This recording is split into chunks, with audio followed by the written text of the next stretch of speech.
How's it, what is cracking? My name is Harry McNulty and today I'm going to walk you through a Lightroom tutorial on how I edit photos. The photo that I'm going to use today is extremely dark. There's not a lot of detail in there, but we're going to try and pull out everything that we can. I'm sure you've taken a lot of dark images and just thought nothing of them and thrown them to the wayside and they're sitting in storage somewhere. So maybe I can give you some inspiration to try and see what you can do with your images. So let's jump in and see what we can do. So we've opened up Lightroom. This is the image that I'm going to be working with. It is a photo of Mount Kilimanjaro at sunrise. On the left hand side here, you can see that there's a tree silhouette and that there is a hot air balloon silhouette as well, tucked away, which is kind of cool. And above Mount Kilimanjaro, we have some cool clouds with a little bit of color. Here in the foreground is completely dark. Can't see anything. And up here, I want to show you, grab your attention to this right part of Lightroom. This is called a histogram. And this is essentially a graph to explain how your photo looks, but in the way that the light is being shown or detected from the photo.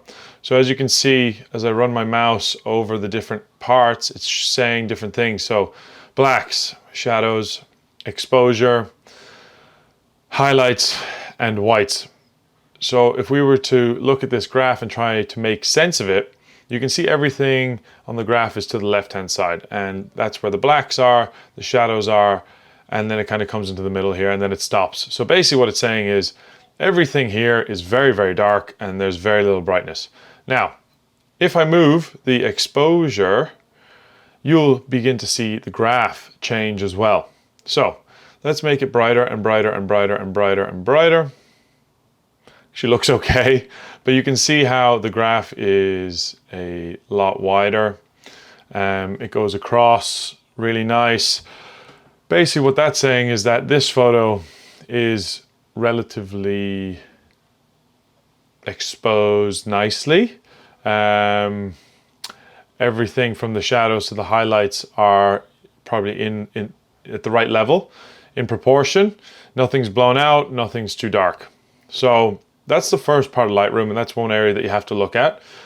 Not saying it has to look like this on the graph, because there's obviously a creative element to each photo. So maybe you do want to keep silhouettes.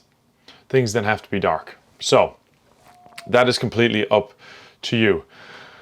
And just from a technical point of view, this photo was shot in what's called RAW, much bigger files rather than a JPEG. If you've got a JPEG, it's like a screenshot version of a RAW file. A RAW file has a lot of depth to it.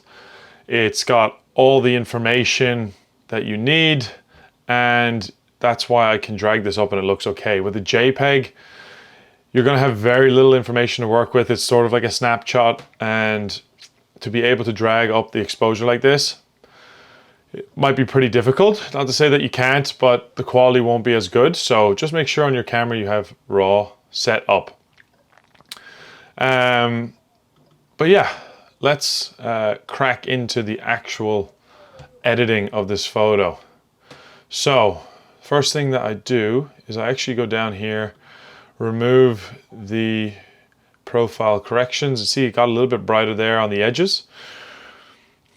And then I am going to bring up the exposure like we talked earlier.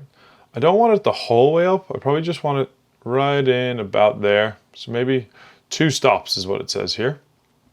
And with this photo, my main concerns, or the areas that I really want to draw people's attention to, is actually the mountain and the cloud that's up there. And I want to really bring out the colors that I remember were in the sky at this time.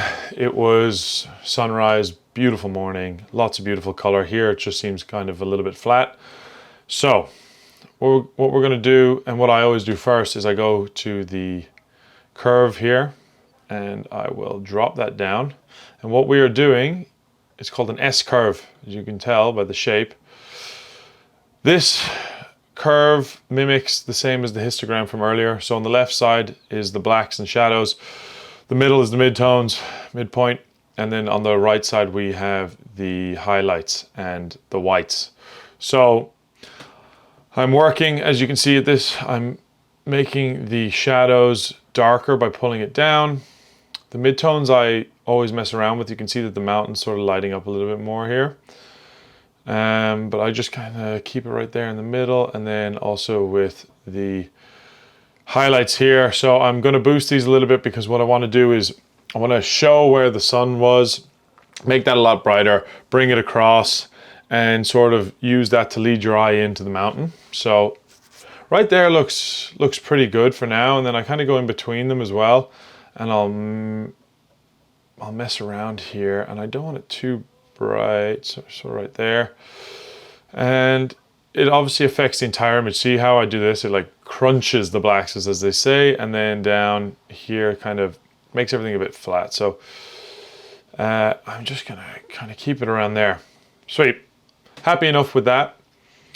Now I go back up to the top here, and these are very self-explanatory. You've got highlights, shadows, whites and blacks. But again, I sort of mess around with a very fast movement of the bar because I want to get like a really good sense of like what's happening to the image when I change it, rather than just doing something really small and maybe I'm not picking it up with my eye. So go like that. Okay, that's way too much. I'm actually going to drag it down a little bit because I want to take some of that shine out, but keep some more information on that left-hand side. I don't want the sky to be blown out completely. Shadows, I'm going to pick them up a little bit. But the foreground isn't too important. It's full of just random bushes and things. It's not too appealing to the eye. So, and then the whites and the blacks. So highlights and shadows are a lot more specific than the whites and the blacks. They affect a lot more of the image. I'll bring up the texture and the clarity just ever so slightly. And then dehaze is fun to mess around with as well. It kind of does what it says in the tin. It takes the haze out. So I kind of use a little bit of that, but it will darken the photo too. And then we'll just bring up the saturation and the vibrance. I like to do that too, to try and see where the colors are coming from. I can always change it and bring it back down, but it gives me a good idea. So right now, pretty happy. I like how it's brighter on the left. I like the color that's coming out of the cloud.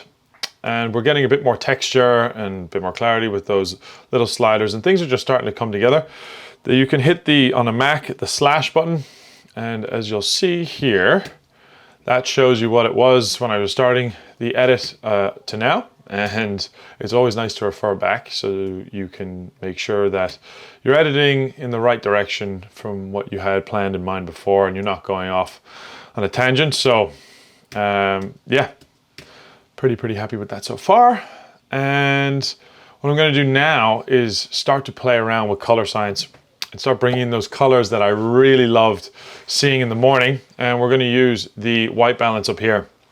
So if your photo looks completely off and your white balance wasn't correct, you need to look for a white point on the image. Click on this dropper, and that would be over here. Now, I don't need to do this.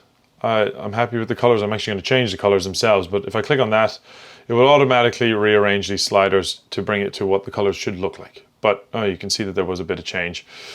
It's actually kind of going in the direction that I want. This was more like the morning that I had, and I just remember it being, you know, a bit more like orange, warm, and some purples in there too. This is just way more accurate to the emotions that I had, to what I saw, the morning that I enjoyed. And with these sliders and the color science, if something's blue in an image and you add yellow, you're going to start to take out the blue. And vice versa, if something's very yellow, which can happen with skin tones, you start to add the blue, it will start to retract and take away that yellow and kind of bring it to the right color that you want. So again, I sort of mess around, but yeah, I really like adding in this yellow orange. It's starting to add more to the sun on the left hand side as well. And yeah, just keeping that purple too. So for me, a good starting point. There's also on these curves, before we go down, specific colors. I don't usually use these, but again, you can start to use them to mess around with colors, and you can get like a pretty crazy edit. Kind of cool, but I am not going to use those for now.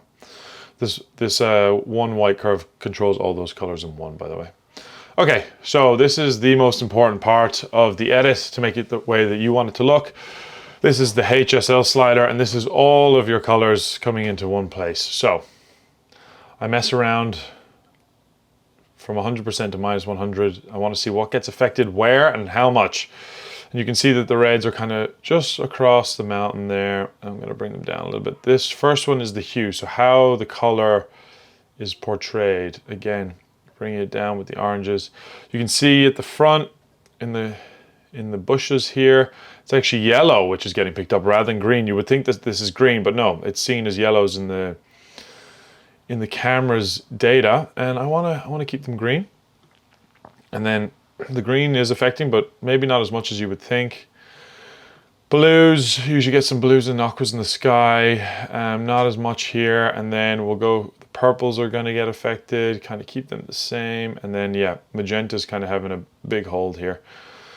So somewhere in and around there. Every photo is different as well, so like these numbers aren't really going to work for every photo, but potentially in a lot of photos across the board that you took at that moment in time. So red, again, look at that. Like it just it's crazy, but you can just change the saturation, how much you want it to be. There we go. This is what we're looking for. The orange is really kicking in across the ridge of Kilimanjaro up into the sky here. And it looks beautiful. So we're going to pump that saturation, probably take it down a little bit. Okay, look at the saturation on the bushes. Again, popping. Do I want them popping? Do I not? I'm going to keep a little bit of color in them. Same with the green again. So the blues didn't really have much going on with them, so they're fine. It was really magenta. Again, look, it goes crazy if you go too far. Mappy luminance, this is to brighten those colors up. So again, like, doesn't look good, but I like to see where it's being affected. I'll pop that, the orange. No, I don't want to bring the luminance because it's taking the color away, but if I can pop it a little, or no, I'll bring it down a little. Make it a bit more subtle. Yellow, it's popping those bushes, maybe a little bit. Green, and the magenta, no, I'm happy with. Okay, cool. So let's hit slash again. Pretty cool, actually. Starting to like that a lot. Down here, color grading. This can be a little difficult. I find difficult using it sometimes, difficulty in it. But this is, again, the color science. If there's certain colors in here that I don't really like, I try and mute them. And so we'll start here with the shadows. I try and go sort of in the middle. So that's 52 saturation, where it says S52. It's not the color that I want or want to use, but I can grab the little dot and I can go around and I can move this. And as I move it, you can see that the image is going to start changing, but you can actually see that it starts going to like a more normal color. So this blue actually looks way more normal than you'd think. And then I can drag this down. So blue is the opposite of orange. It's actually taking some of the orange out in the shadows, which is down here in front of us in the bush. And I quite like taking some of that out. Just, I want the orange to more be in the sky rather than on the ground. So again, we'll work this. This is for the sky, right? So I want more orange, I want more purple. We'll just see how this goes. Like that is pretty cool. So I could use that orange up there, or maybe I'd drop it down here to where the purples were. Probably not as realistic with the African sun and sky. So we'll probably do that and then drop it down again. Don't want too much. And again, the highlights will go again. So the highlights are more from the left side of this photo, and the purples are coming through really nice there. And we'll just a little bit. So again, slash. Pretty cool photo. Looks like a beautiful morning, and kind of how I remembered it as well. So really happy with that. You can work with the sharpening here. A new AI feature with Lightroom is denoise. Haven't really used it a whole lot. If you're wondering what noise is, if I zoom in here, look how it's like very dotty and grainy, sort of like a film photo. So that might be what you're looking for. Maybe you want a film look. And if that is the case, you would actually find grain. If you scroll down, I can put a load of it here. Look how weird that looks. And I'll take it away, bang. So, I mean, yeah, if you want to bring in that filmy look, perfect. Add it in. If you want to take away that filmy look and make it a bit more like clear, let's click on denoise for for argument's sake, I've never really used it. So Lightroom's going to enhance. Let's see what happens. Denoise by 30 out of 100. It's estimating here. You can change this value. Enhance. Click and hold preview window to view without enhance. Okay. Wow. You can see here it's actually making an incredible difference. See how you can see, like, when it's not enhanced, there's reds, there's blues, there's greens. It's the image is trying to figure out what colors are actually there. And here the AI is able to sort of pinpoint more accurately what those colors would be and how they would be portrayed in a lighter situation. To be honest with you, I quite like that. So let's enhance. Whether you can tell a difference on the full thing, I'm not sure, but it's still working its magic here. It's going to be saved as a new file.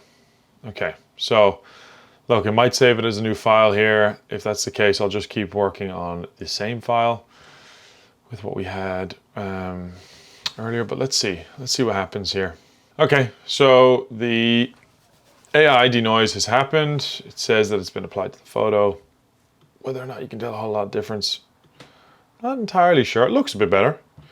Anyway, we will continue on our journey. So what I like to do next, after I'm happy with the colors, the exposure, all the clarity, texture, all those bits, I don't really go much further down as well than the rest of this. I like to go into all of the gradients and masking and all those types of bits. So here on the right, you have this section here, objects, brush, linear gradient. Again, this AI stuff is pretty crazy. I'm able to click on the sky and it will make a mask for the sky specifically. I'm not looking to do a edit on the sky or the background specifically, like in that whole area. I'm looking to do parts of it. So I'm not going to bother with those. I'm going to go to brush. So you can see here, it's sort of like this circle. If you pinch in or out, it's going to make it bigger or smaller. And then if you hit shift, if you hit option, it'll make the minus, so you can take it away. So let's, for argument's sake, make it quite big. And I draw, it's going to make it red. That's the area that will be affected. I hit option, I can make it big or small, and we can start to take it away. Okay, so that's how that works. That's not where I want it, so I'm going to delete that. Let's go again. I'm actually going to start with a linear gradient instead. Okay, so linear gradient, you click and you drag, and you can kind of see how there is a bit of an opacity change from the left side to the right side, so it starts to like filter out. It's feathered. Essentially, I'm going to try and make the sun a little bit more prominent. So if I go with my exposure up a little bit, you can see it goes white. I'm not sure how I really want that to look, but I can bring up more orange and a little bit more saturation, a little exposure, and then I'm gonna really drag that out across here, and you can see just adds a little bit more, nothing crazy, but it makes the foreground here brighter, which I don't want. So if you click create new mask, you can actually see it says M.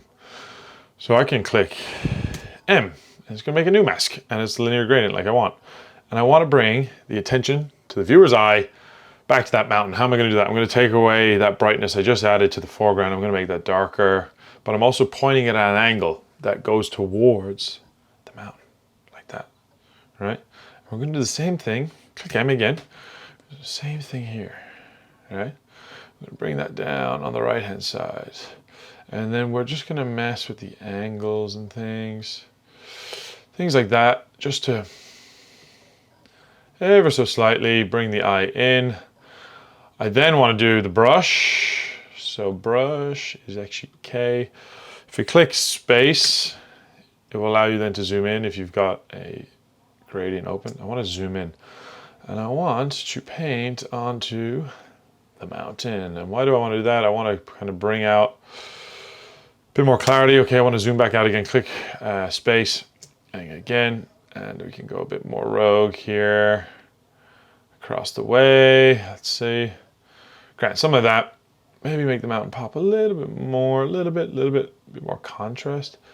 I definitely want a little bit more saturation, but I can do some texture, some clarity. Ooh. And if you want to play around with the curves again, you can make it pop. Now, by doing this, it actually makes it look like there's like a haze underneath the cloud, which is quite cool. Let me click, if I click back on this mask, I don't know how I feel about it being so bright on the left. It's a little too much maybe. Again, I can click K, I can bring up a mask here and we can maybe draw some in. Let's see how this affects it. Bring it down a little bit. There we go. Just, it's a bit tough to mess around with too much. I'm gonna minus some off so that you can't really see it, but it's just a bit of an art, making them balance and look well and look like they should be like that. And look, to be honest with you, what we're doing here is before and after on all of it. So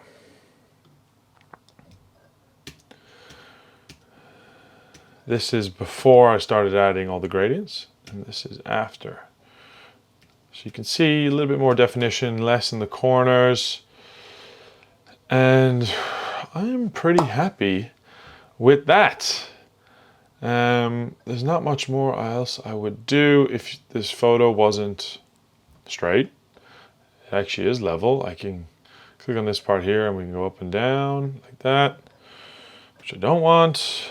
Or you can actually just draw a line. So if there was an area that was flat, select the top of this. Oh no, excuse me, that's the wrong one. Click angle here, draw a line across at whatever angle. So you wanted this to be straight, it will automatically do it. But we don't need to do that. In terms of all of this hot air balloon stuff, if it was bigger, more prominent, I'd probably add some texture and clarity to it, but it's too small, it doesn't really matter. But overall, yeah, pretty happy with that. Hope you enjoyed coming along with me on that edit. Shift Command M. No, sorry, what am I doing? Ooh, I've done something wrong here, sorry. Shift Command E will allow you to export. So I'm just gonna click export there. That'll go into the folder that I want it to be in. And that, my friends, is how you edit a photo from being completely dark, like so, to this. Hopefully it helped, and yeah, let me know. Cheers.